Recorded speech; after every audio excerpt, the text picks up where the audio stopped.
Welcome to the Christian Atheist, where faith and reason fuse in the incarnation.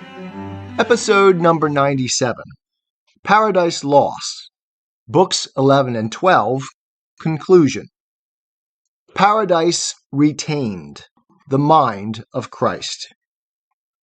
We end our investigation of Paradise Lost by John Milton this week. We should note that Milton wrote a much less famous sequel, Paradise Regained. Who knows? We may end up reading and commenting on it in the future. But for now, our task is to end this analysis well. Most of books 11 and 12 is taken up in a recounting of human history by the Archangel Michael, a fitting epic denouement to the theme of Paradise Lost, tracing the tragic outplay of sin's consequences. Our concern, however, is more limited, as we have traced the interaction of evil and good through the poem to this final exclusion of man from the garden, whereat, in either hand, the hastening angel caught our lingering parents, and to the eastern gate led them direct, and down the cliff as fast to the subjected plain, then disappeared. They, looking back, all the eastern side beheld of paradise, so late their happy seat. Some natural tears they dropped, but wiped them soon. The world was all before them, where to choose their place of rest, and Providence their guide.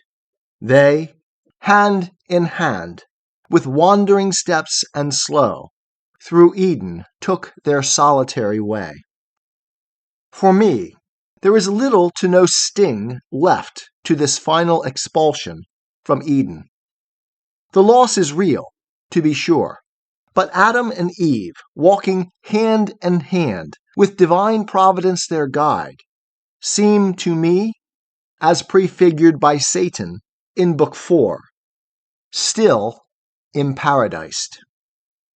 Thus these two, says Satan, imparadised in one another's arms, the happier Eden, shall enjoy their fill of bliss on bliss, while I to hell am thrust, where neither joy nor love but fierce desire, among our other torments not the least, still unfulfilled, with pain of longing pines. God's providence, if not his immediate presence, is retained, as well as the marital relation of mutual aid, joy in union and comfort, so long as man maintains his fundamental faith in his Creator and Sustainer, through self-knowledge recalls his dependence, his finitude and limitations, and seeks always proper relation to his world and his God. In obedience to God, man still finds his happiness, and in opposition to him, his misery. Here at the end, we have what the writer of Ecclesiastes called the conclusion of the whole matter. Fear God, and keep his commandments, for this is the whole duty of man. And, we might add, of angels. The contrast between obedience and disobedience, between two different approaches to life, the choices we make, and the consequences we bear is, from beginning to end, for all the characters of Paradise Lost, the conclusion of the whole matter. The losses are real. The truly tragic in Paradise Lost is the loss of God's immediate presence to man. In the passage above, this is signaled by the angel taking Adam and Eve by the hand, leading them from the garden, and then disappearing. No more, except in isolated moments, does God meet with man face to face. Adam expresses this loss in Book 11. This most afflicts me, that, departing hence, as from his face I shall be hid, deprived his blessed countenance. Here I could frequent with worship, place by place, where he vouchsafed presence divine. In yonder nether world, Where shall I seek his bright appearances, or footstep trace? Michael responds to Adam's lament, displaying paradise retained. Adam, thou knowest heaven his, and all the earth. His omnipresence fills land, sea, and air. Surmise not, then, his presence to these narrow bounds confined of paradise, or Eden. Doubt not but in valley and in plain God is, as here, and will be found alike present. And of his presence many a sign still following thee, still compassing thee round with goodness and paternal love, his face express, and of his steps the track divine. I am haunted in this regard by the conversation I had with atheist David Smalley earlier this year. At one point, I suggested to him that the most powerful argument for atheism was the perennial problem of evil. He immediately said, "No, it is the absence of God." My heart ached on that point.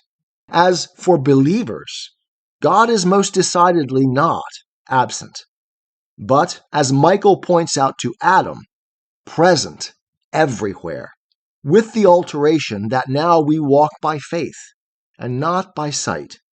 Eve, too, expresses the loss of Eden, though from a slightly different perspective from Adam, and with a corresponding response from Michael. Oh, unexpected stroke, worse than of death! Must I thus leave thee, paradise? Thus leave thee, native soil, these happy walks and shade? Oh, flowers, which I bred up with tender hand from the first opening bud, and gave ye names, who now shall rear ye to the sun? Thee lastly, nuptial bower, by me adorned with what to sight or smell was sweet. From thee how shall I part, and whither wander down into a lower world? Whom thus the angel interrupted, mild. Lament not, Eve, but patiently resign what justly thou hast lost, nor set thy heart thus overfond on that which is not thine. Thy going is not lonely. With thee goes thy husband, whom to follow thou art bound. Where he abides, think there thy native soil. Eve, true to the domestic concerns of her heart, laments the loss of that to which she set her hand in Eden, the flowers, her children by extension, the beauty of the garden, and the marital bower she invested with all her creative care and love. Michael's response redirects Eve's affections from the material to the relational, away from an attachment to that which is not thine, to that which in proper relation is Adam. She declares to Adam, I never from thy side henceforth to stray, where'er our day's work lies, though now enjoined laborious.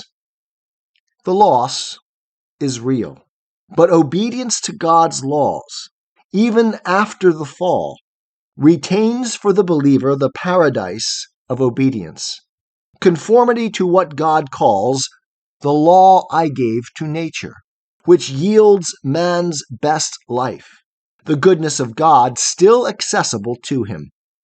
As we saw last week, it is this relation, this divine order of which we are a part, the divine hope in the promised Redeemer, which motivates our labor, devotion, and aspiration. As the Son says early in Book 11, till death his doom to better life shall yield him, where with me all my redeemed may dwell in joy and bliss, made one with me, as I with thee, Father, am one. It is the future restoration of the divine order or relation that call us in this life to that ideal relation which we are called to mirror at every level. Relation to self and spouse, to family and humanity, to nature and to God. For God, we must never forget, is relation. I cannot resist one parting shot from Book 11, which will serve as transition to Book 12. As Michael relates sin's ongoing influence through history, Adam editorializes. Still I see the tenor of man's woe holds on the same, from woman to begin. This sad editorial on male reasoning reflects the estrangement of the sexes in the fall, and Michael's rebuke places the blame back where it properly belongs, restoring once again the proper relation ordained by God. From man's effeminate slackness it begins, said the angel. Who should better hold his place by wisdom and superior gifts received? Men, says Michael, should be men, and let the women be women. A timely reminder for our day as well. It is once again the improper relation, the failure to reflect divine order and hierarchy of the part to other parts, and to the whole that brings so much grief to our world. This point is echoed in the theme of lost liberty in Book 12, where Adam rebukes the builder of the Tower of Babel. O execrable son, so to aspire above his brethren, to himself assuming authority usurped, from God not given. He gave us only over beast, fish, fowl, dominion absolute. But man over men he made not Lord, such title to himself reserving. Human left from human free. But this usurper, his encroachment proud, stays not on man. To God his tower intends siege and defiance. Wretched man! Milton here compares man's oppression of man to the arrogations of the adversary. Milton was famously opposed to monarchy, favoring a republican government, and the great anti-slavery sentiment that was to rise and triumph through Christ's people in later years finds here the strongest of advocates.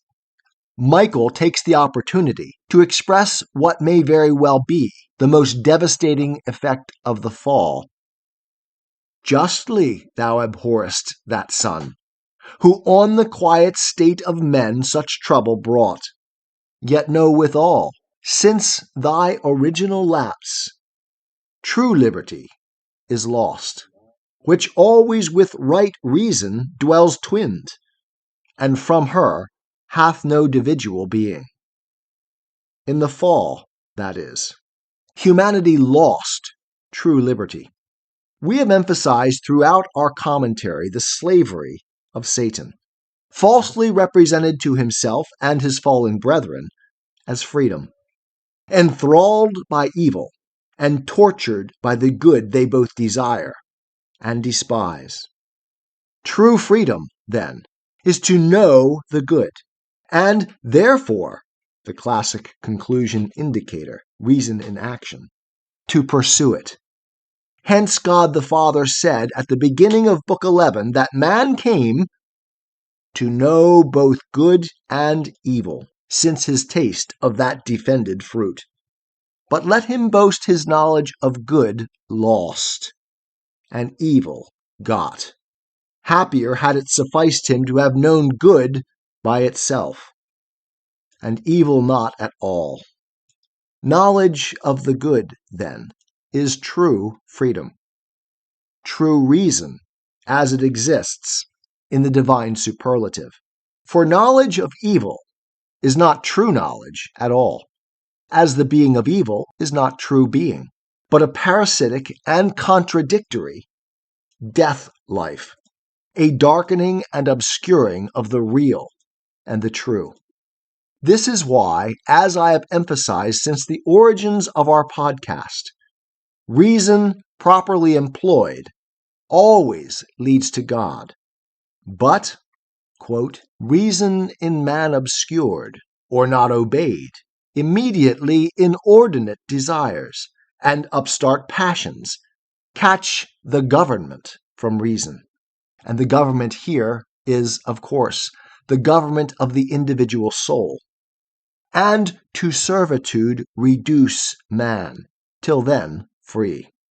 Therefore, since he permits within himself unworthy powers to reign over free reason, God, in judgment just, subjects him from without to violent lords, who oft as undeservedly enthrall his outward freedom. In this way we must understand the paradox, the seeming contradiction from the atheist view of God as the restrictor of human freedom. Adam, understanding the law that would be given to the chosen people, the seed of Abraham, says this, "This yet I apprehend not. Why to those among whom God will deign to dwell on earth, so many, and so various laws are given? So many laws argue so many sins among them. How can God with such reside?" The reason this must be so puzzling to Adam is found in Eve's reaction to Satan upon first viewing the forbidden fruit when he tempts her in Book 9. "Of this tree we may not taste nor touch. God so commanded, and left that command sole daughter of his voice. The rest, we live law to ourselves.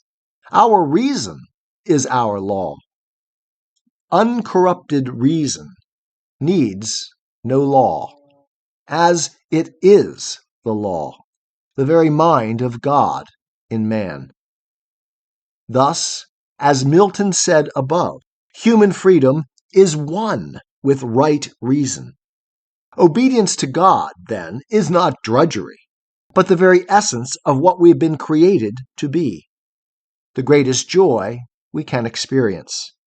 The gate is open to paradise. Let this mind be in you, which was also in Christ Jesus. The fall has obscured our reason, which is why we must now choose to be not conformed to this world, but transformed by the renewing of our minds in Christ. The mind of Christ is paradise for man.